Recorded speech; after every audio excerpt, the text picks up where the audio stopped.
Hey, everybody. Thanks so much for joining us right here on The Right View. Tonight, we're joined by the pimp on the blimp himself, Primetime 99, Alex Stein. Alex, low-key fan of yours for a long time. I think everything you do is hilarious and so great. For people out there who might not be as familiar with you, give us a brief synopsis on how you kind of became famous, so to speak. Okay, well, just quick, I got to give you the cliff notes. But basically, I worked for a TV show, a reality show that's been on the air for nearly 20 years. It's called Cheaters, where we catch people cheating on their husbands. Such a good show. You worked for Cheaters? Yes, and I started off as an intern and then moved up to a producer, but I signed an NDA, so I can only say so much, but you can figure out what I can't say. But listen, I can say a lot, but listen, real quick, I just want to give you the cliff notes. So Laura, so the host is a guy named Clark Gable. He's my age. His grandfather is the Clark Gable from Gone with the Wind. So yes, he's awesome. He was a great guy, but he's one of these like California cool kids that grew up in Hollywood. And you probably know some where he just grew up with his dad was the son of a famous guy where they're on pills. And so Clark, well, not that I don't know about. No. Well, I'm saying you probably know wealthy people that have kids that have drug problems. You know, people don't realize that, affluent people, that's very prevalent. That's why the drug problem is so it affects all ages. Cruel intentions, like straight exactly out cruel right. Intentions. Yeah. And the wealthier kids are able to oftentimes have money to buy the drugs. But what I'm saying is Clark had these doctors in California that would like prescribe him, Vicodin or Xanax or whatever. But they were like doctors, they were just kind of, not great doctors, I guess you'd say, pill mill type doctors. Yeah. Well, I knew that he was on pills, but he always kind of showed up to work. He was, he kept his cool. He was usually pretty sober for work or, relatively sober. I get a call from his wife, and his wife's like, hey, took some pills last night, woke up dead, literally, like just went to bed with his 19-month-old. And the reason why it was a big deal is because this guy partied hard. He had a high tolerance. He bought street pills that were pressed. Here in Dallas and Texas are all over the streets. That's why kids are dying. They take these pressed pills that look like a prescription pill, and so they mix it, with fentanyl because it's so strong. So these people think they're buying. They think they're buying like what is a Vicodin or what is it, whatever hydrocodone, whatever the pill of the day is. I don't know. There's a lot of them. And so he was under that impression, and he took, I think, his normal dose. He was with his wife, his 19-month-old baby, died. Just never woke up. It was very bad. And it really messed me up. But I decided, and not that I was as wild as Clark, but I was drinking at the time. I quit drinking. I've never drank since. So that was the biggest thing that changed my life. But at the same time as that happening, they said, oh, Alex, you're going to be the next host of Cheaters. And then when it came time, right when the pandemic was starting, April 2020, they picked an African-American gentleman, a 52-year-old guy out of New York City. A guy, Peter Guns, I don't hate on him, but they actually, Viacom, who distributes the show, owns VH1 and MTV. They actually made him change his name to Peter Pankey because they didn't want to have glorify guns. So I'm saying this kind of shows you that it was kind of a social justice hire. It is what it is. And they wanted me to continue to work there. So I don't fault him for taking the job. I would. But not my dream, but I was like, oh, I was going to get this. I know the show backwards and forwards. I was so mad. So that's when I started my YouTube channel. And basically how my YouTube channel blew up is I went to city council meetings and I had a podcast and I went to city council meetings and I would talk, semi-seriously. I always kind of try to mix in humor, but very like, these pandemic measures are not based in science, yada, yada, yada, just giving the normal protocols that everybody was saying. And nobody paid attention. But then when I started acting like a freak and I started rapping about Dr. Fauci, give me that ouchie, and I talked about, go insane for the Ukraine, and I act insane in front of these very serious politicians.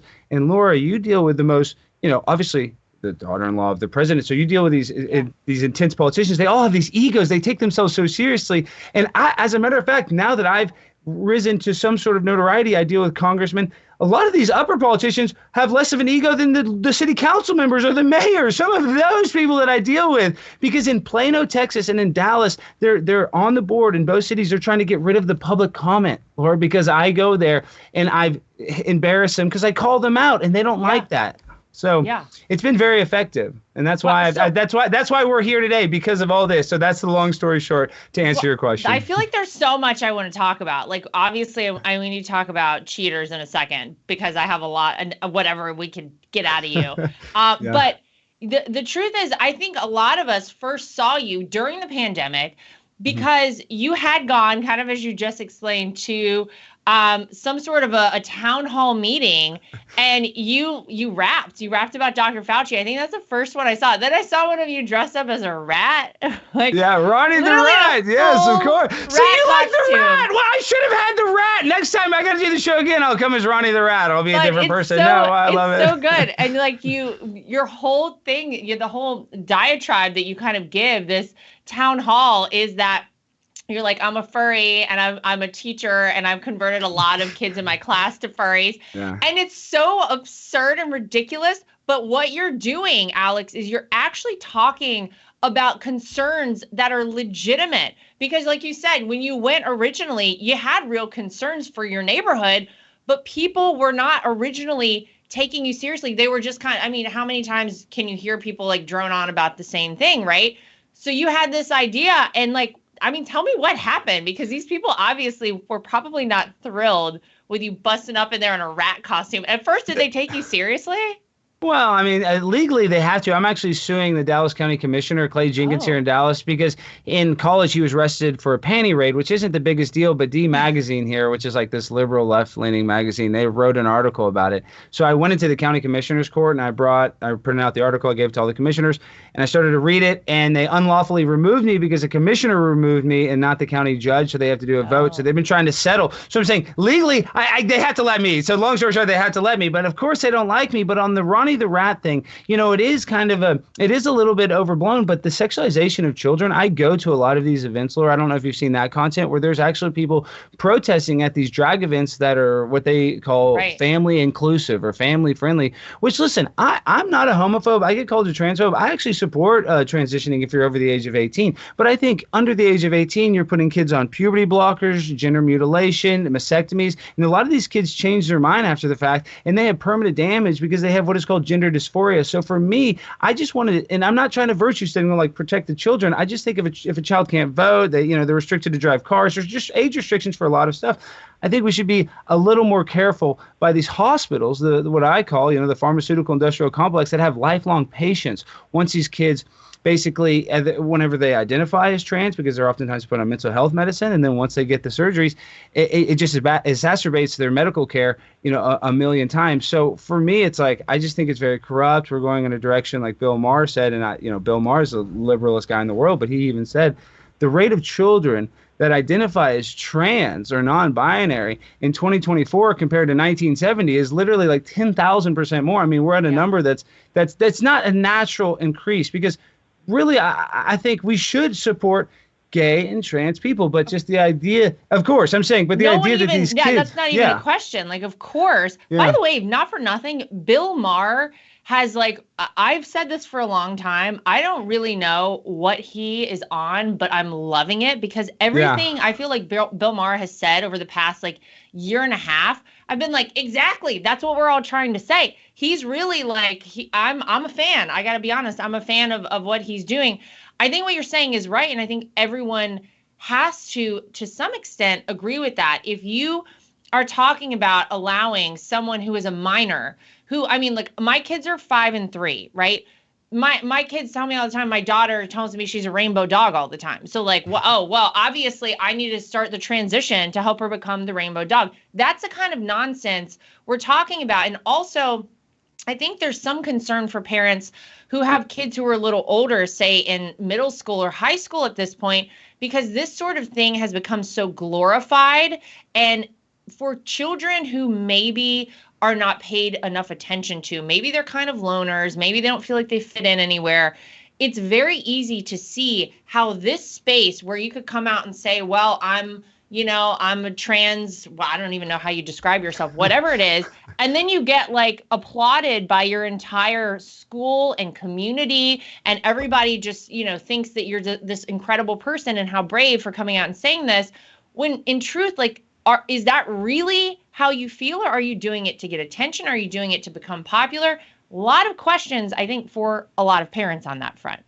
And I think I think you just nailed it. A lot of kids will do it for attention because there's kids crave attention. And so, that doesn't mean that we want to marginalize kids. That's what I hate. And so when you go to these events, though, Laura, there's literally people that are counter protesting this, and, the media is just, loves it. And for me, it's just a trajectory. It's It's very scary, and I think the sexualization of children, like I said, I'm not against a trans flag, but I don't necessarily. The only difference, I mean, we're talking about this subject, and we got to get off it because I don't want to talk about trans stuff. But this is the last thing I want to say. The only difference between a gay and a straight person is their sexual preference. And listen, I respect the gay pride flag. We need it outside of gay bars, so you know if it's a gay bar. But inside of a classroom, elementary room, I don't know if it's necessary. You know what I mean? I think the flag is necessary, but I don't know if it's necessary in an elementary school. That's all I'm saying. Yeah, it's all very interesting. Do you have kids, by the way? No, I'm single, ready to mingle. Yeah, I know, and I need to. But dating now is hard too because now that I'm a little bit more well known, I'm worried a girl might take a picture of me or do something. I've had to be very selective. It's very hard. These women out here, and I'm not trying to blame women because it's myself, but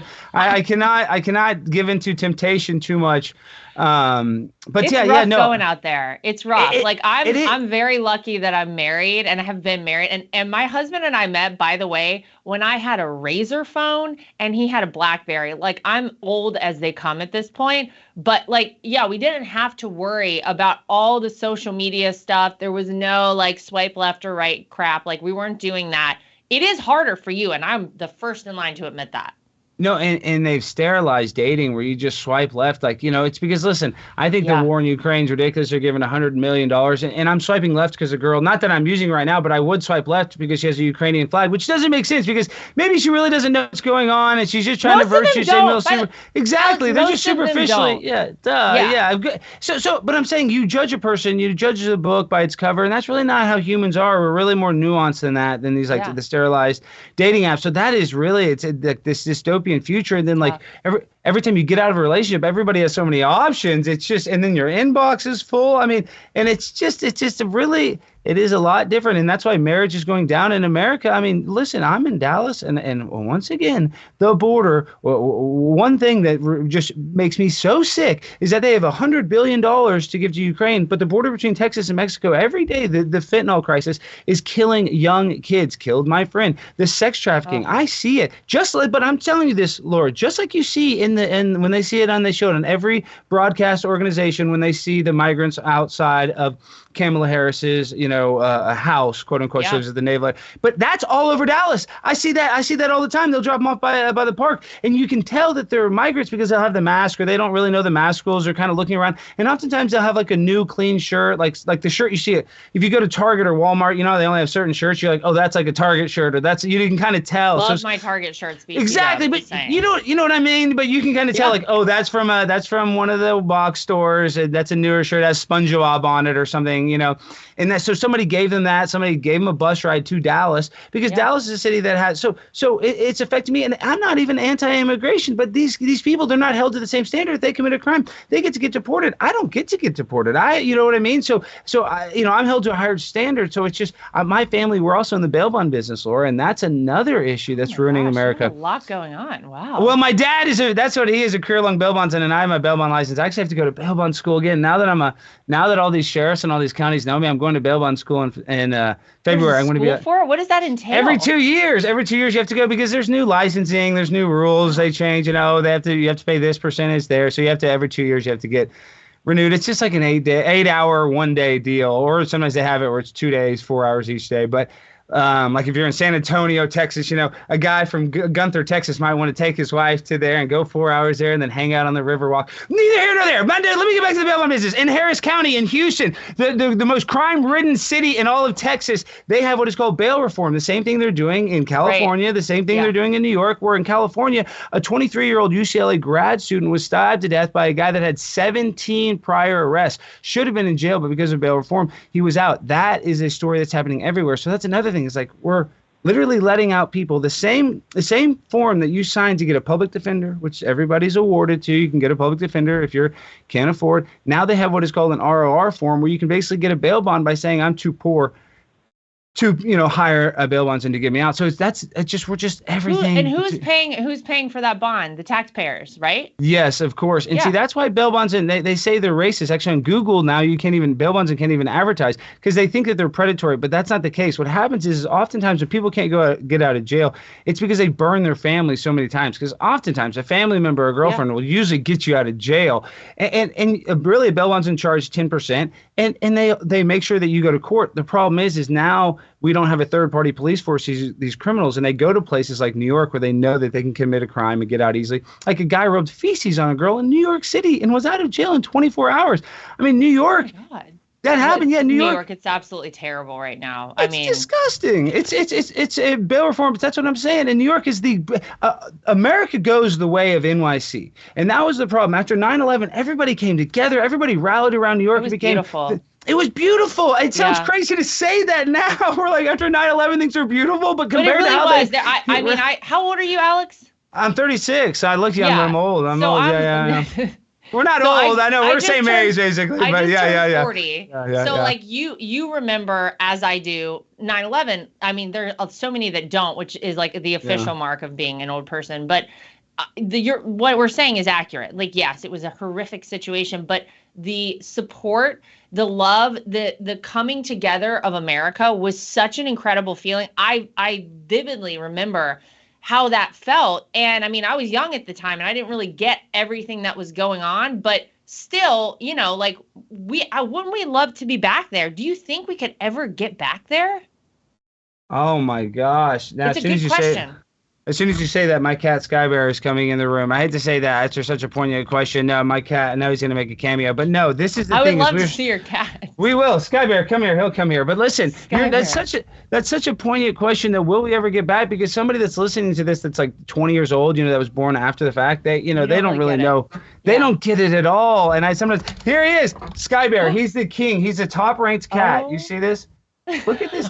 Look at this full. I have what is called toxoplasmosis, Laura. It's a parasite in the fecal matter that once you get it, you become a crazy cat lady. So yes, and I'm a crazy cat lady. It's official. Yes, it's official. Full circle. I love that. Full circle. Yeah. No wonder I'm single.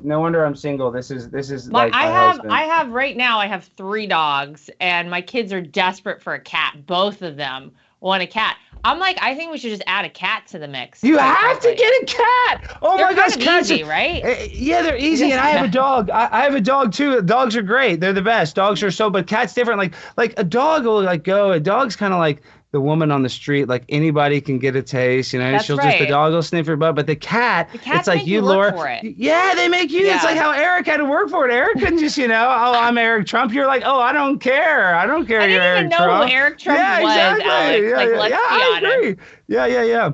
No, definitely. And this is another thing. I don't want to kiss your derriere, but you are the most fit Trump. You actually inspire me. I see your stuff. I got to get ripped like you. I see your Instagram, stuff like that. It makes me feel. Well, thank you. Well, since the pandemic, though, I haven't been exercising as much, and that's really no excuse. Okay, excuse me. I got in such good shape after the whole 2 weeks to slow the spread. I was like, all right, we're not going to work. No one's traveling. My kids are home from school. I mean, they were super young at the time. My daughter was 6 months old. But nonetheless, I was like, there's nothing to do. I'm going to just go for like the longest runs of my life, which is what I did. I got in great shape. What the heck were you doing? Were you just eating? Well, listen.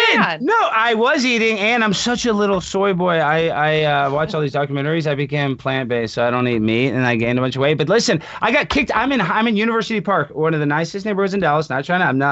I'm no Donald Trump. Don't get me wrong. I can't do impressions, but I'm saying it is a nice neighborhood. If he lived in Dallas, he'd probably live in this type of neighborhood. But I'm saying is, we have the best freaking YMCA in the world, and they kicked me out for not wearing a mask. So that's when I stopped going. Yes, and I used to go all the time. I was doing the yoga classes. Had friends, and they kicked me out for. I used to wear the bandana around my neck, and I'd never put it up. And But you know what? I mean, God, there's so much we could talk about with that. You can't go back now?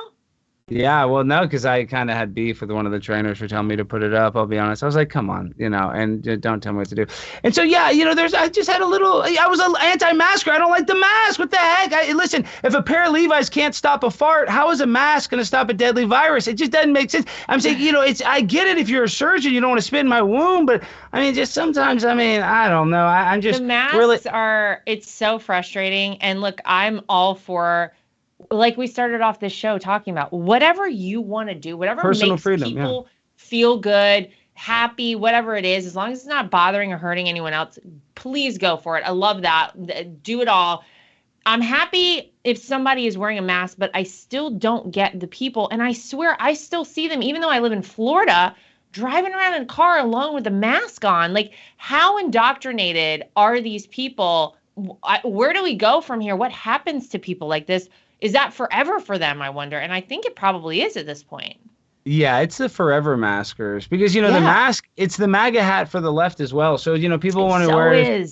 It's a virtue signal too. So, and like I said, like you said, like I am staunchly against the vax, but if someone wants to get vaccinated at this point, go ahead. You want to do it? Yeah, whatever you want to do, whatever you think is best for you. But at the very same time, I don't like the mandates. They're kicking people, losing their jobs, kicking the people out of the. It's just ridiculous. And all these pilots losing their jobs, Southwest Airlines can't. There's a lot more to that than their just system is broken, because there's actually, I fly a lot now. Now that I've become more popular, I have to go all over the country, DC and stuff, and so I just see, these pilots are just coming in. I talk to them. They're like worked ragged. So it's just. Nothing makes you feel better getting on a plane than knowing like you could have a really exhausted pilot, right? Like super safe. Yeah, I know, especially on Southwest Airlines. I mean, and I live next to Love Field, so I fly Southwest all the time. You look at these guys; they look like they're freaking, just we just came back from Baltimore. Now we're going back there. Now I'm like, you just flew here from Dallas, and you're still flying me back. I'm like, aren't you guys supposed to take breaks in between these flights? They're doing doubles at Southwest Airlines. So that's where we're at. Awful for them. I know. It's honestly, we're in such a crazy space. There's a lot to be concerned about. Here we are. It's January of 2023. We're not rid of Joe Biden. I mean, let's hope, let's hope he makes it to Inauguration Day of 25. But I mean, that's a long way away. We're stuck with this guy, or maybe even worse with Kamala Harris if something, if they impeach him or who knows what happens. But I really feel strongly about going back and talking for a moment about cheaters. And you were also, that wasn't the only thing. You did something on the Food Network as well.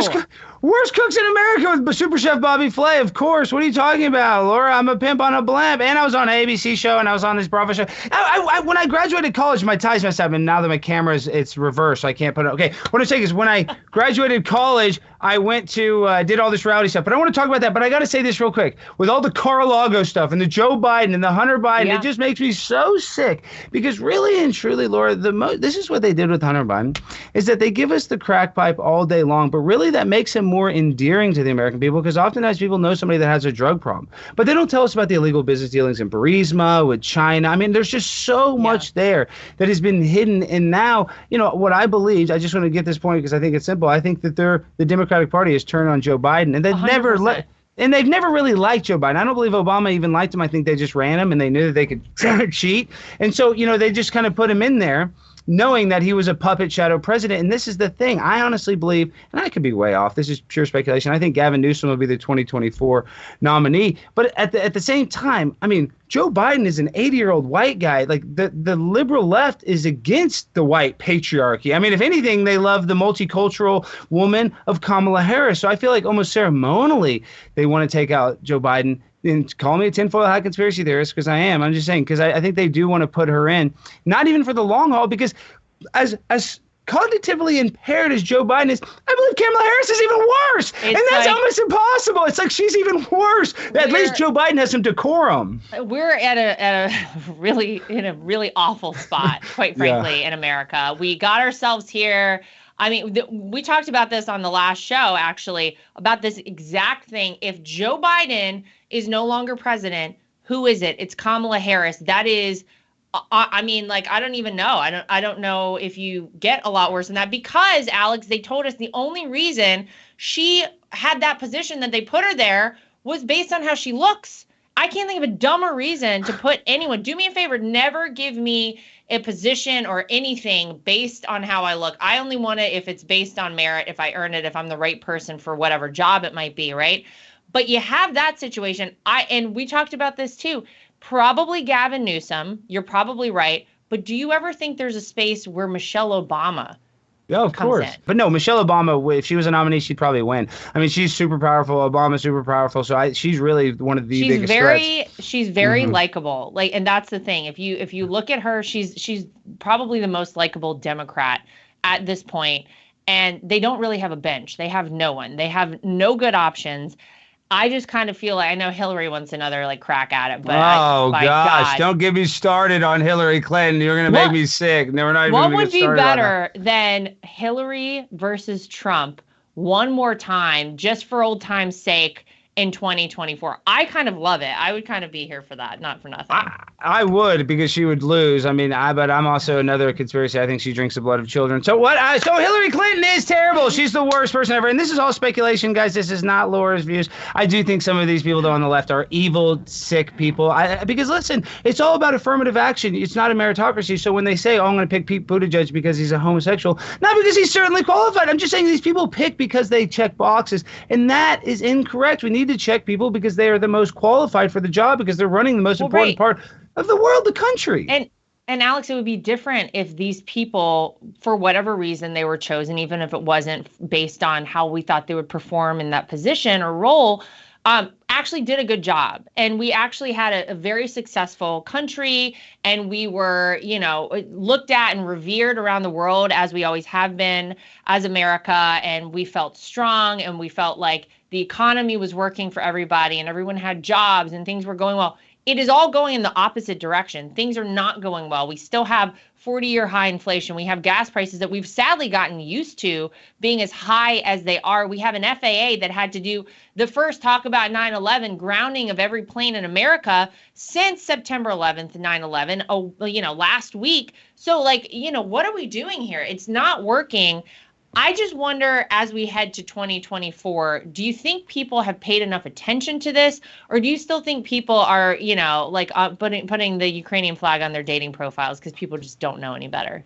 Yeah, well, sadly, everybody's under what I call trauma-based mind control. They just listen to whatever they hear on their local news, or, whatever the approved message is. So that's the problem, is people can't break through from that. And it's, the matrix is real, not like I'm just saying that's like the fake matrix. They tell you whatever the status quo is, and people buy into that. They don't look into it for themselves. So no, the direction we're going now, and you said all that stuff with the massive inflation, the families can't afford groceries, people can't afford to fill their gas tank, jobs, are terrible. But we're not even talking about the sexualization of children. We're not even talking about the border crisis. I'm just saying, there's a litany of problems that are just, and they're purposely being done. And then on top of all of this, Laura, now they're focusing all their attention on climate change, which here in Texas, we have an oil and gas industry that could supply the entire world, not just the United States, but yet they've handcuffed them. The guys in Midland, I'm telling you, there'd be roughnecks in Midland, the guy that work on the thing, that drive Ferraris, Laura. I'm saying these are, grunt type guys, because the oil and gas industry was so booming when Donald was in the White House. But now, because these people are handcuffed, because they're limited because of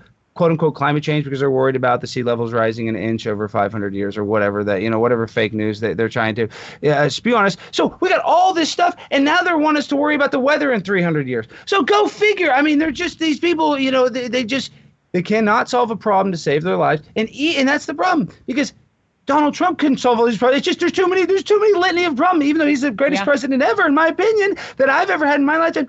There's so many problems. It's almost irreparable. But what I also think is one of the biggest problems, though, on top of all that, is that all of these politicians, and we say this as a cliche, but is we're not putting Americans first. I mean, we're putting all of our focus, like you said, in the Ukraine and Russia. We need to focus on people here in America, because we have a homeless problem. We can actually I do believe we could fix our problems here in America without being the world police, without, constantly. I mean, the 20-year war in Afghanistan, we found no weapons of mass destruction. The way we left there, trillions of dollars. For me, I'm anti-war. I mean, I think as human beings, we have to come to an agreement and negotiate a way to live peacefully. I mean, that sounds crazy, but I think that's the bare minimum as human beings, that we owe each other, not to get a gun and not to blow each other's brains out. But sadly, the military-industrial complex, who Eisenhower, who multiple presidents warned us about, will never stop, and they're never going to stop. They love this war in Ukraine as soon as we get out of Afghanistan, and they always have another war. So until we really stop that, we focus on America, and we have a redistribution of our funds and a focus on helping Americans instead of starting never-ending wars, our country's going to continue to fail because all of our priorities are so out of whack. Wow, Alex Stein has it all figured out. I mean, you're really... And by the way, speaking of World Police, Team America World Police was a fantastic movie. It's a good watch, just saying, if you have some time on your hand or a flight. What do you have going on? What's going on with you? What do we need to know? Well, I got a new show coming out. So I work at the Blaze, and I have a new show. It's called Primetime with Alex Stein. I hope one day you'll be a guest. I know you're very busy. Yeah, I'd be very honored. And hopefully we could go to Palm Beach, because I want my show to be different. Like if I had you on, I would love to go to Palm Beach and go hang out and go shopping or go do something different, I just want to break the fourth wall. Maybe we should do a workout. Exactly. A fitness, duh. See, you're the producer. That's what I'm saying. We got to come and you got to kick my butt. That's what I'm saying. I know I'm you ready. would. Right, of course, but that's why it'd be good because it's going to be you kicking my ass. Excuse me. I don't know if we can cuss, but I'm down. So I just want it to be different. And like I said, there's a show, Larry Sanders Show. I don't know if you ever saw that on HBO, but it was with with Gary Shandling, and it was the behind the scenes of a show. So that's kind of what I want to mix my comedic hero, even though politically and ideologically so different, Sacha Baron Cohen. I want to do that where I kind of do it's like stunts and then kind of tell a narrative with that or talk about it on my talk show. But this is the other thing. I actually really don't want to be mean either. A lot of times you notice in my comedy, I like to be the butt of my own jokes. So, I just want to have a show that's funny because everything's so serious and that's different. So it's on the Blaze.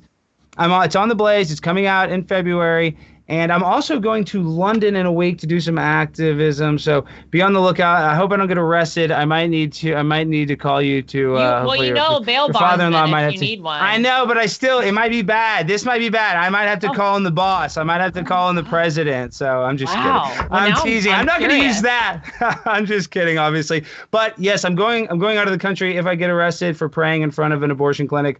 Please bail me out or send bail money. And on top of that, the Blaze Show, such a pleasure to digitally meet you. I know we can only talk so much in a 30-minute conversation, but I'm a big fan. Fitness Life, that's next. We're doing that. I'm holding you to it. So I love all of it. Well, I mean, keep doing what you do. Next time we see you, maybe we'll do some Ronnie the Rat. I don't know. 100%. We'll see how it goes. We'll see what happens. Good luck with the dating. Maybe next time you could update us on how that's gone. I'm dating a girl right now. We've been dating for a couple of months. No, I'm just getting into with that, and we like it, but it is hard. Trouble. Well, no, you're gonna give me a little trouble because this is the other thing too. Is now that I'm on social media and stuff, it's hard because I can't flirt. I can't do a lot of stuff. So that's part of. I'm a pimp on a blimp. I got to be a little flirtatious, and so it's handcuffing me. So it's even hard to date on that front. So I'm going through. I got a lot of problems. I'm a mess. Trying to get dialed in. Got a lot on my plate. You guys want to support? I appreciate it. Now we're friends. I'm going to be bugging you. Laura, I need this. I'm just kidding. I'm never going to call you, but I'm happy to know you, and we are going to be in Florida soon. Don't get arrested. Good luck with all of it. We're going to be watching because I think you're fantastic. And Alex Stein, thank you for joining us on The Right View. And we'll check out whatever your next thing is because I think it's all awesome and we'll be paying attention. Well, thank you. I'll see you soon. Talk to you soon. All right. Thank you so much. And to everybody at home, as always, thanks for joining us. We'll see you back here next time for more.